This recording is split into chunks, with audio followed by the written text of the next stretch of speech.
Hello dear student, good morning to all of you. This is my Giraj here and now we are going to get discuss about the electric field due to the dipole. So let's discuss here. अब हम वैद्युत क्षेत्र की तीव्रता द्विध्रुव के कारण discuss कर रहे हैं. तो सबसे पहले अक्षीय स्थिति में तीव्रता, अक्षीय स्थिति में तीव्रता. देखिए ये कोई वैद्युत द्विध्रुव है AB, एक सिरे पर प्लस क्यू और एक सिरे पर माइनस क्यू. इसकी लंबाई 2l, मध्य बिंदु O से ये लंबाई LL में बढ़ जाएगी और इससे r दूरी पर अक्ष में कोई बिंदु हमने लिया P, जिस पर परिणामी वैद्युत क्षेत्र ज्ञात करना है. ओके, तो देखिएगा यहाँ से ये दूरी हो जाएगी पूरी r में से l माइनस कर दीजिए तो r माइनस l, और r में से इतना जोड़ देंगे तो पूरी दूरी आ जाएगी r प्लस l. अब देखिएगा a के कारण वैद्युत क्षेत्र कितना होगा, तो प्लस q के कारण तीव्रता बाहर की तरफ होती है, ये EA होगी. और अब माइनस q के कारण देखेंगे इसी बिंदु पर, तो माइनस के कारण अंदर की ओर होती है, तो ये EB होगी. क्लियर. तो माना कोई वैद्युत द्विध्रुव AB जिसकी लंबाई 2l है, इसके मध्य बिंदु O से स्मॉल r दूरी x अक्ष में कोई बिंदु P है जिस पर परिणामी वैद्युत क्षेत्र ज्ञात करना है. तो देखिएगा P पॉइंट की पोजीशन ये है, ये EA है और ये EB है. तो E रिजल्ट जो होगा EA माइनस EB होगा, और या कह सकते हैं हम इसको EP. A की दिशा क्या है देखिएगा और B की दिशा क्या है, ये तो परिणामी मान आ गया, जहां EA बराबर है 1/4 pi epsilon naught Q upon R minus L whole square A to P, A से P की ओर, ऐसे कैसे. इसी तरीके से EB का मान होगा 1/4 pi epsilon naught Q upon R plus L whole square P से P की ओर. देखिएगा जब A से लिया गया है तो A तक की दूरी होगी R माइनस L, और B के लिए लिया गया तो B तक की दूरी होगी ये. अब यहाँ प्लस और माइनस साइन हमने यूज नहीं किए, जानते हैं क्यों? क्योंकि इनका उपयोग इन दिशाओं में हो चुका है इस वजह से, और यहाँ पर A और B की दिशा भी आ गई. तो देखिए हमने EA में EB को घटाया, तो EA की दिशा ये है और EB को उठा के इसी दिशा में ले गए, तो परिणामी की दिशा क्या होगी, A टू P ही होगी, जो EA की दिशा थी. तो अब हमने क्या किया, यहाँ पर EP equal to EA minus EB से मान रख दीजिए, तो EP आ जाएगा 1/4 पाई एप्सिलॉन नॉट, Q भी कॉमन आ जाएगा 1 upon R minus L square minus 1 upon R plus L square, ये आ जाएगा. क्लियर. तो अब देखिएगा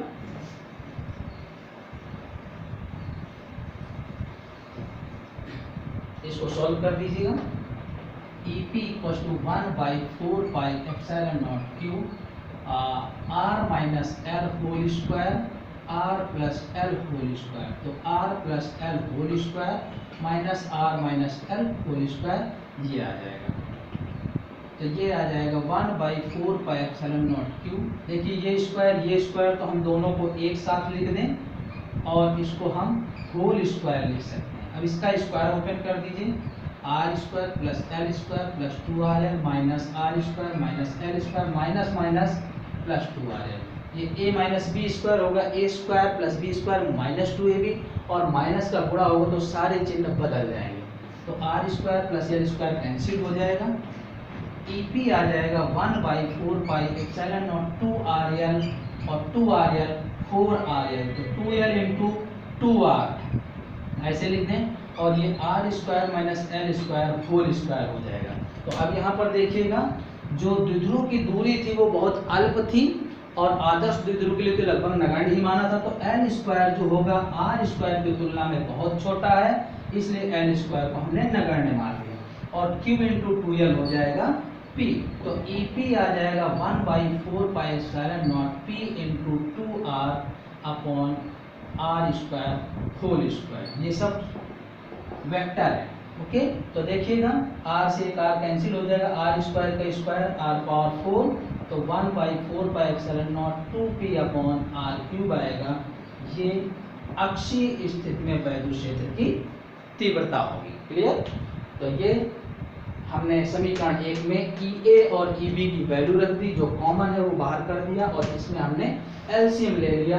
r माइनस एल स्क्वायर से r minus L square cancel, ये आएगा प्लस ये कैंसिल, तो r माइनस एल आएगा। दोनों के स्क्वायर हमने ओपन कर दिए और जो बचा वो लिख 4rl को हमने 2l इंटू 2r के रूप में लिखा और मान रख दिया, तो फाइनली ये आ गया। अब आइए हम देखते हैं निरक्षीय स्थिति में वैद्युत क्षेत्र की तीव्रता।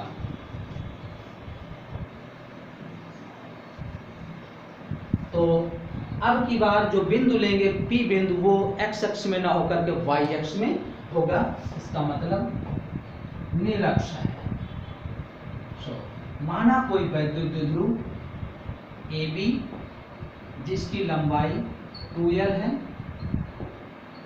इसके मध्य बिंदु O से r दूरी पर कोई बिंदु P है जिस पर परिणामी वैद्युत क्षेत्र ज्ञात करना है। तो देखिएगा ये L, तो ये दूरी हो जाएगी r square plus l square, इधर भी इतनी ही रहेगी r square plus l square. अब देखते हैं प्लस क्यू के कारण P बिंदु पर तीव्रता बाहर की ओर EA और माइनस क्यू के कारण इस बिंदु पर तीव्रता अंदर की ओर EB। अब हम EA और EB की कंडीशन लेते हैं। तो देखिएगा अगर हम यहाँ पर बेस लाइन खींचते हैं तो जितना कोण ये होगा उतना ही कोण ये होगा, एकांतर कोण बराबर होते हैं।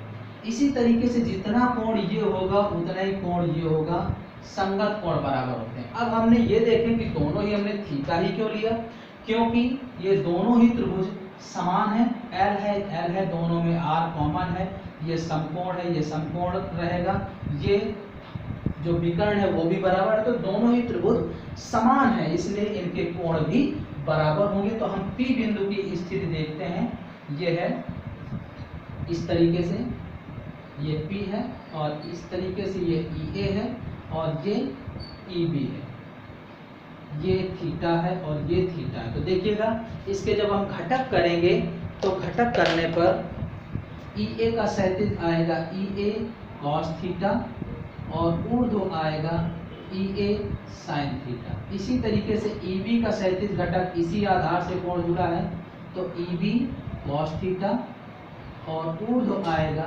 EB sin theta. अब हम y अक्ष में इनको दोनों को ले जाएं तो ये आ जाएगा EY EA minus EB sin theta और ये x अक्ष में हो जाएगा EA plus EB cos theta. तो इसका ये होगा परिणामी E रिजल्ट। तो देखिएगा EA और EB दोनों ही बराबर हैं, EA बराबर EB बराबर E और इसकी वैल्यू है 1/4πε0 Q upon R square plus L square whole square. देखिएगा Q अपॉन दूरी का स्क्वायर, Q अपॉन दूरी का स्क्वायर, प्लस और माइनस चिन्ह हमने इन दिशाओं में बैलेंस कर दिए हैं, इसलिए चिन्ह नहीं लिए जाते वैद्युत क्षेत्र की तीव्रता ज्ञात करने के, क्योंकि वो चिन्ह आवेशों के दिशाओं से संतुलित हो जाते हैं। तो ये बराबर है, तो ये आ जाएगा। देखिएगा EY का मान घटकर 0 हो जाएगा क्योंकि EA माइनस EB है और EX का मान हो जाएगा 2E cos थीटा, ये परिणामी होगा, ये दोनों के बीच में 90 डिग्री। क्लियर? अब cos थीटा की वैल्यू क्या है, तो देखिएगा एक त्रिभुज बाहर करिए, ये है R, ये थीटा है, ये R square plus L square है, तो cos थीटा हो जाएगा आधार बटे कर्ण, R square plus L square, ये cos थीटा की वैल्यू होगी। तो परिणामी अब हम इससे ज्ञात करेंगे, तो E रिजल्ट आएगा EX square plus EY square plus 2EX EY cos 90, क्योंकि दोनों के बीच 90 है, तो EX स्क्वायर प्लस 0 प्लस 0, 90 की वैल्यू से ये भी 0 हो जाएगा, तो EX आ जाएगा केवल E रिजल्ट। क्लियर? देखिएगा माना कोई वैद्युत ध्रुव AB जिसकी लंबाई 2l है, एक समान वैल्यू क्षेत्र में रखा है। इसके मध्य बिंदु O से r दूरी पर कोई बिंदु निरक्ष में लिया P, जिस पर परिणामी वैल्यू क्षेत्र ज्ञात करना है।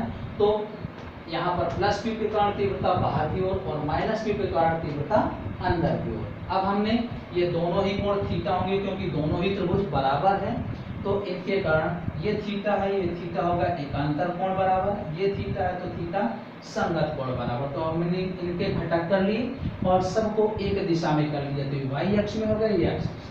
दोनों ही ई ए और ई बी के मान बराबर होंगे, वो मान ये है, इसलिए वाई अक्ष की तीव्रता 0 हो जाएगी और एक्स अक्ष की परिणामी तीव्रता 2e cos थीटा हो जाएगी। अब इसमें cos थीटा की वैल्यू के लिए ये और परिणामी ये। अब इसको सॉल्व करना है।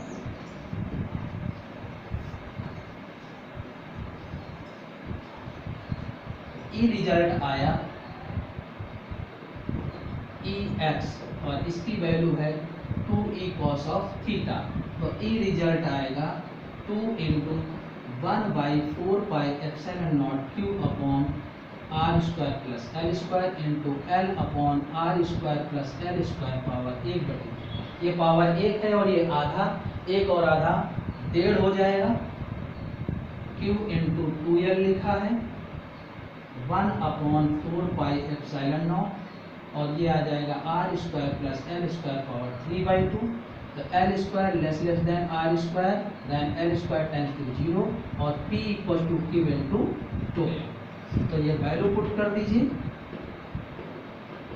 तो ई रिजल्ट की वैल्यू आ जाएगी 1/4 pi epsilon naught p upon r square power 3/2। तो 2 से 2 कैंसिल हो जाएगा, ई रिजल्ट आ जाएगा 1/4 pi epsilon naught p upon r cube. तो ये तीव्रता होगी निरक्षीय स्थिति में। ओके।